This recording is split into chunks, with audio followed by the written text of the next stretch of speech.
एवढाच आमच्यावरती जबाबदारी होती.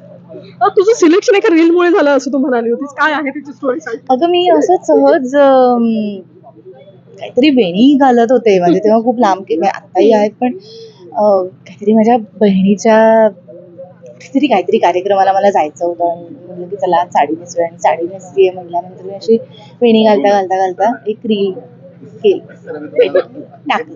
त्याला बाबूजींचं गाणं आवडलं आणि विदिन 2 days मला योगेशचा फोन आला. तो म्हणाला की अगं ते आम्ही तुझा विचार करत होतो, पण ते अगदी तू सगळं तसं जुळून आलं की तुझं ते रील पण मी पाहिलं, तुझा चेहरा सुद्धा जाण्यासारखा आहे ललिताबाईंच्या चेहरेपट्टी बरोबर, आणि बाबूजींचं गाणं टाकलंस तू आणि असं आणि तसं. आणि तो म्हणला तुला आवडेल का करायला. लगेच मी पुण्यात होते तेव्हा, फॉर्च्युनेटली लगेच आम्ही भेटलो.